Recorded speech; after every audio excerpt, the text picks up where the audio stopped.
এই ক্লাসের বাচ্চারা জানেও না যে তাদের নতুন টিচার কোনো সাধারণ মানুষ না, বরং একজন আর্মি কমান্ডার। টিচার ক্লাসে ঢোকার পরেও কোনো বাচ্চা তাকে পাত্তা দিচ্ছিল না। কারোরই লেখাপড়ার প্রতি কোনো মনোযোগ নেই, একজন এক এক কাজে ব্যস্ত। কেউ রান্না করছে, কেউ ভিডিও গেম খেলছে, কেউ গান গাইছে। তাই টিচার হাতে একটা রাবার ব্যান্ড নিয়ে ক্লাসের ইমার্জেন্সি আগুন নিভানোর যন্ত্রটা ভেঙে ফেলে, যার কারণে সেখান থেকে পানি বের হতে শুরু করে আর ক্লাসের প্রত্যেকটা বাচ্চা ভিজে যায়। কিন্তু টিচার তার সাথে ছাতা নিয়ে এসেছিল, যে বিষয়টা বাচ্চাদেরকে অবাক করে, কারণ এর আগেও মিস লাং নামের একটা টিচার তাদের পড়াতে এসেছিল। কিন্তু বাচ্চারা তাকে এতটাই বিরক্ত করেছিল যে তার ক্লাস পরিবর্তন করতেই সে বাধ্য হয়, যেখানে এই প্রথম কোন টিচার বাচ্চাদেরকে উচিত শিক্ষা দিল। স্কুলের প্রিন্সিপাল পর্যন্ত এই ব্যাচের বাচ্চাদের নিয়ে খুবই চিন্তিত, কারণ এইভাবে চলতে থাকলে শুধুমাত্র এই ব্যাচের বাচ্চাদের কারণে স্কুলের বদনাম হয়ে যাবে। আর এই কারণেই হেনরি নামের এই মিলিটারি রিটায়ার অফিসারকে তারা এই ব্যাচের দায়িত্ব দিয়েছে।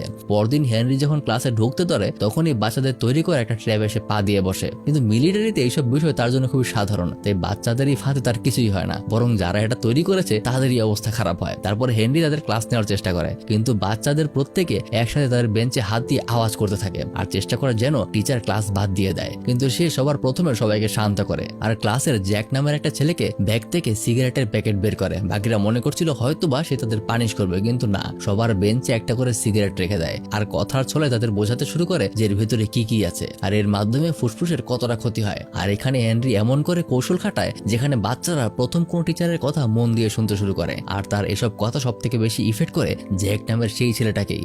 আসলে এই ক্লাসের বাচ্চারা এরকম ছিল না, মূলত এই স্কুলে মূলত 2 শ্রেণীর বাচ্চারা লেখাপড়া করে।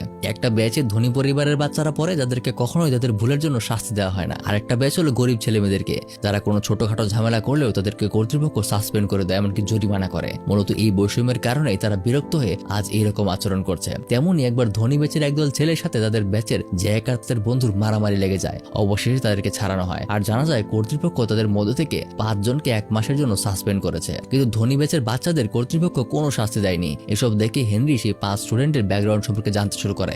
জুফা নামের ছেলেটা খুবই ভালো গান করে, তার স্বপ্ন সে মিউজিশিয়ান হবে। তার মা বাবা নেই, সে তার আন্টি আঙ্কেলের সাথে বড় হয়েছে। আর দ্বিতীয়ত, এই ছেলের মতো দেখতে যে মেয়েটাকে দেখছেন তার নাম ডিয়ানা। আসলে জন্মের সময় ডিয়ানার বাবা একটা ছেলে চেয়েছিল, কিন্তু যখন সে জন্ম নেয় তখন তার ব্যবহারটাই যেন বদলে যায়। আর আজ পর্যন্ত সে কখনোই তার বাবার ভালোবাসা পায়নি। আর তারপর হলো ব্রুস, আর অপরজন হলো ক্রিস। এরা দুজনে যমজ ভাই। তাদের বাবা বিভিন্ন মদ আর বাজে জিনিসের নেশায় তাদের জীবন নষ্ট করেছে, আর এখন তাদের মা একাই তাদের পরিবার চালায়। হেনরি তার 5ম স্টুডেন্ট জ্যাকের ব্যাপারে কিছুই জানতে পারে না, কিন্তু এরপর থেকে হেনরি তাদের প্রত্যেকের সাথে থাকার প্রতিজ্ঞা করে। প্রথমে সে জুফাকে খুঁজে বের করে, দেখতে পায় সে সবার সামনে পারফর্ম করতে গিয়ে কিছুটা নার্ভাস হয়ে পড়েছে, তাই সে নিজে গিয়ে তাকে উৎসাহ দেয়, যার কারণে জুফা অবশেষে আত্মবিশ্বাসের সাথে সকলের সামনে গান গায়। তারপর দিন হেনরি সেই যমজ 2 ভাইয়ের বাবার সাথে দেখা করে আর তাকে অনেকক্ষণ ধরে বোঝায় যে এগুলো করলে চলবে না, তাকে রিহাব সেন্টারে